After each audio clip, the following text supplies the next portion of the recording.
নামটা জানাও, দিলে আমি বুঝতে পারবো যে কারা কারা জয়েন হলে। সাফায়েত করছি, ঠিক আছে সাফায়েত করে দাও। আর যারা যারা নতুন জয়েন হলে কমেন্ট করে জানাও, তাহলে আমি নামগুলো নিতে পারবো।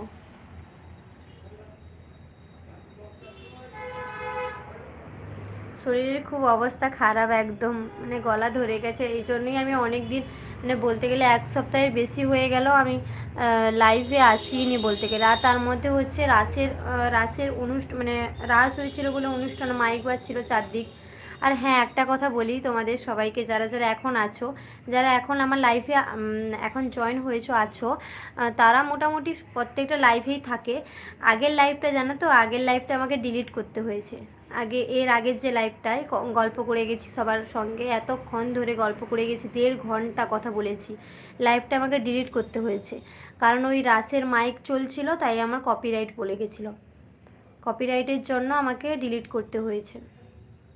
এত খারাপ লাগছিল না, চ্যানেলটা একদম ডাউন হয়ে গেছে, মানে ডিলিট করে দিয়েছি তো, তার জন্য মানে খুব এতটাই প্রবলেম হয়েছে। আর মাইকটা অল্প শোনা যাচ্ছিলো, আমি তোমাদের বারবার জিজ্ঞেস করি সাউন্ড গেছে, সাউন্ড যাচ্ছে কি ঠিক করে, মানে মাইকের বলেছো না যায়নি, আর সত্যিই যায়নি। কিন্তু এরকম করে কপিরাইট যে পড়ে যাবে বুঝতেই পারিনি। ফার্স্ট আমার মানে কোনো ভিডিওতে বা কোনো লাইভে কপিরাইট পড়লো, তাই ওটা আমি ডিলিট করে দিয়েছি। না করলেও হয়তো হতো, কিন্তু আমি করে দিয়েছি। আমি তো এত কিছু মানে বুঝিনি, মানে বুঝতে পারিও নি বলতে গেলে, ডিলিট করে দিয়েছি। রাধে রাধে, তুমি যা কিউট, শুধু গলা কেন সবাই ধরে নেবে। বাহ বাহ, কি অবস্থা, কী সব কথাবার্তা। সাফায়েত গত সপ্তাহে আসো নাই লাইফে। হ্যাঁ গো সবাই, তাই এতক্ষণ তাই বললাম কি, মানে গলাটা এতটাই ধরে গেছে, আর তার মধ্যে শরীরটা খুব, এখন তো মোটামুটি শরীরটা একটু ভালো, কিন্তু একদম টনসিলাইটিস হয়ে গিয়েছিলো, গলা একদম ধরে গেছিলো, কথা বলে খেতেও পাচ্ছিলাম না, তার জন্য খুব শরীর অসুবিধার জন্য আসিনি গো। Ranaji lifestyle, thank you so much আমার লাইফে আসার জন্য। আশা করি আমি আপনাকে যদি খুব ভুল না করে থাকি, আগের লাইভগুলোও পেয়েছি, নামটা আমার খুব চেনা চেনা লাগছে। কেমন আছেন বলুন। হাই ফ্রেন্ড, আমি এসে গেছি, থ্যাংক ইউ সো মাচ আমার লাইফটায় আসার জন্য। আর কেমন আছেন বলুন। সোনালি দেব, থ্যাংক ইউ বনু আমার লাইভে আসার জন্য। হ্যাঁ আমি একদম চিনতে পেরেছি, এক নামেই চিনতে পেরেছি। তুমি লাইভে এসেছিলে আগের, মানে জয়েন হয়েছিল আগের লাইভে। জানো তো বোন, আগের লাইভটা মানে তোমার সঙ্গে কথা বলেছিলাম আগের লাইভে, ওই লাইভটাই তুমি ফার্স্ট এসছো। ওই লাইভটা আমি এতক্ষণ ধরে বললাম, ওই লাইভটা আমাকে ডিলিট করতে হয়েছে গো।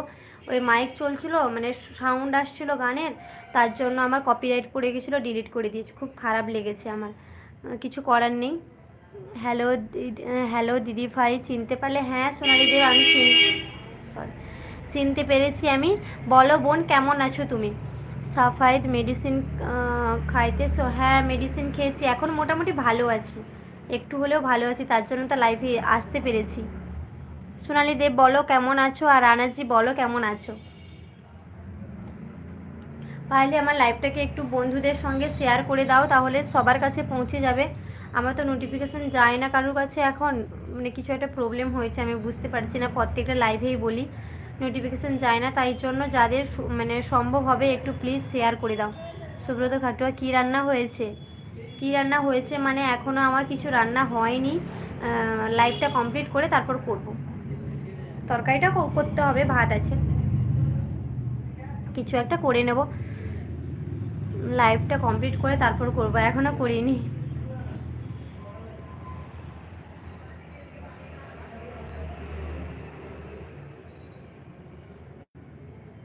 আর কারা কারা জয়েন হলে কমেন্ট করে জানাও, আর প্লিজ লাইভটাকে শেয়ার করে দাও।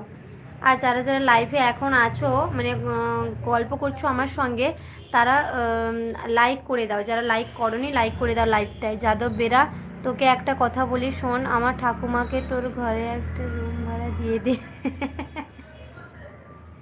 কেন? আছে তো ঠিকঠাক, রুম ভাড়া দিতে হবে কেন? সুব্রত কাটুয়া, বিরিয়ানি করে নে। দূর, আমি বিরিয়ানি খেতে ভালোবাসি না রে সুব্রত, আমি খাই না। রাধে রাধে দিদি, আজকে চাউমিন হবে না?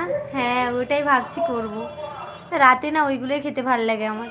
রানাজি লাইফস্টাইলে খুব সুন্দর লাগছে তোমায় Sushma, thank you so much. পারলে লাইভটাকে শেয়ার করে দেবেন, আর যারা যারা লাইভটাকে এখনও লাইক করোনি প্লিজ একটা করে লাইক করে দাও।